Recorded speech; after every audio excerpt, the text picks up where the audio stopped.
My next guest is a very funny comedian from the Bay Area. She's been featured in the book. We had a little real estate problem, the unheralded story of the Native Americans in comedy. Please welcome the very funny Jackie Kali. Boom. That's a great name. Thank you. Appreciate it. Yeah. Hi. How are you doing with all this? This is my first time meeting you. You seem like an early adapter to Zoom comedy. Right away, you were on the Zoom comedy train. You adjusted right away. Oh, yeah, totally. Invested in a real microphone, got a little ring light, started producing shows back in April. So it'll be a year anniversary, which is who knew? Who knew? I don't think I would do it. If you would have told me a year ago that it was going to be this long, like, no, I'll end it. I'm going to end this all. I had no idea. And I remember it was my birthday was the end of March last year. And I thought, okay, I'm jealous of everyone who has a summer birthday because we're going to be on the other end of this. Oh, yeah. I just was naive, and I'm happy that I didn't know a thing that we'd be doing Zoom comedy for a year. People would have lost it if we would have told them that it's a year.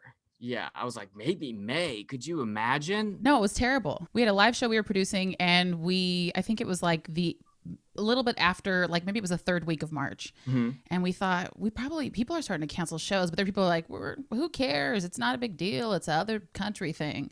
And we ended up postponing it and saying, we'll be back in April. And yeah, that was the last post. So here we are. Last show I did, I was on stage in Pittsburgh, and it didn't go that well because it was like part of like everything was shutting down that day, and the whole room smelled like bleach. And I walked up the stage and I was like, you know what? There's always next show. Oh. And then there wasn't. There was no show for an entire year. And now it's today. Do you feel like you got it in? Was it a fun set? Was it? No, was it didn't creepy? go. It wasn't like I bombed, but it wasn't like a knock out of the park because it was the day. It was like right after the NBA had shut down. You do morning radio to promote your show, and the morning radio show host tested positive for COVID. He had to cancel. And the staff was worried that just like the bleach in the air was very eerie, not the best element for comedy. No. And it didn't go great. And I was like, there's always tomorrow. I'm booked on my first outdoor show next month. Exciting. I was reached out to 6 months ago and someone said, hey, I want to get you on this show. Here are the options. And I was like, let's do 2021. Hopefully things will be better by then. Yeah. So she hit me up and said, hey, are we still on for next month? And I was like, oh my God, that was 6 months ago. So we'll see. I'm just prepared to just talk, as I like to write on stage. And so I'm just excited for that opportunity. Like I've done material and stuff on Zoom shows, but I actually do crowd work on Zoom. Hey, you got a cool background, dude, you know? Yeah. And so I'm just excited to play with people. And hopefully they respond. I don't know what they do out there anymore. Crowd work has also gotten a little dicey. I've done Zoom crowd work, and I'm like, what? Look at this guy's got so much stuff in his van. Are you living in that van? He was like, yeah. I lost my hand. I was like, oh God, I'm sorry. Yeah, I lost my job, Moses. I was here to laugh about it. Thanks for the reminder. I was like, let's put his Venmo in the chat. I'm just trying to bail immediately. If you want to send him a few bucks, unless that's pandering, I'm sorry. Yeah, it is. You don't know what people are going through. So there's no more like, look at this guy's dumb shirt. And he goes, this is the last shirt that my father wore before he went to the hospital. You're like, Jesus. Oh, yeah. And then that's the thing, too. You're going to have comics on your show who've lost people who want to work it out in your show. And it's fresh and new, the loss, you know? And so that's also a whole new territory that I don't think any of us had experienced. But it's happened. Seen it on a couple of shows. So then you tried to go on the dating apps then? Oh my God, I did. And it was a shit show. Yeah, I thought, okay, I want to connect. Let's see. And I did the Hinge, and I had been doing Tinder, but Tinder's like just kind of, it's just a wasteland. Not that Hinge is much better. It's the same dude. Here's the thing. It's the same dudes on Hinge and Tinder. It's just their Hinge profile has pictures of their nieces and nephew to let them know that they're serious. Like, I don't know. It's the same dude. Like, I literally would see the same guys and go, oh, okay. It was weird. I did dates, and they look like this. Basically, you're on like a Zoom call. Really? And yes, that's not even an outdoor patio in masks.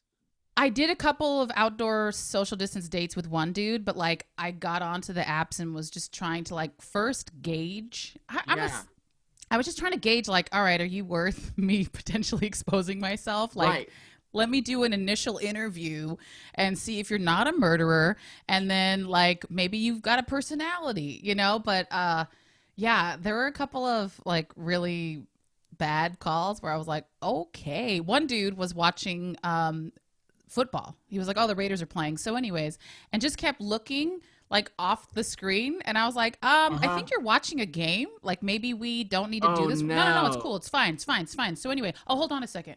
And I was just like, what the fuck? What's Do it happening later. here? You clearly have nothing later.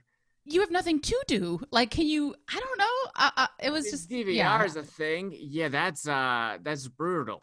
I mean, it was brutal. it sounds romantic. It sounds like I know we're gonna see terrible romantic comedies about like, Oh, you know, God. lockdown at first sight or whatever.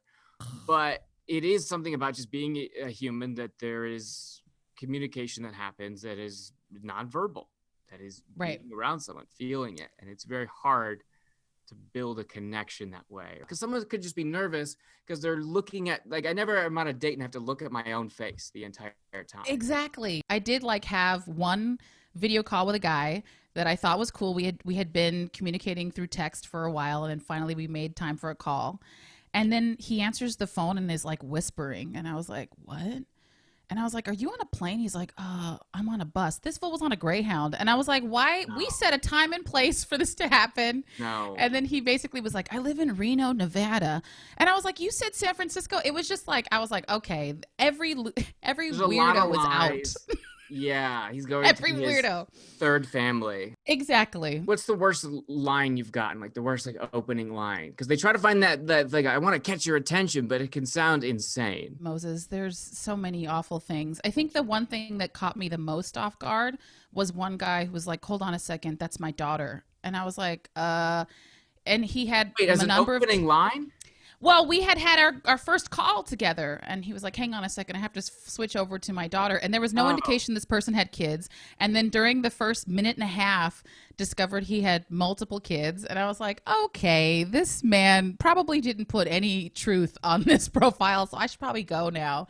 But yeah, there's just terrible. It's just bad. I hate. I wish I could be more positive. I wish I It could just say, doesn't work. Yeah, it doesn't work. it's- Which means after this is gonna be a oh God, festival I'm of sex. It's gonna be rabbits. so many just people doing sex on each other. All this pent all the up time. weird sex too. I'm so excited, Moses. I was like, all right, give me that fucking vaccine. Like we're Right? right here. Okay. No, it's pent up, man. And it's funny because it's spring, and I'm telling you, we're animals at the end of the day. And if there's anything that we've become close with, it's our animalistic, primalistic natures, like during the last year, survival, all of these things. And so I feel like, spring's happening.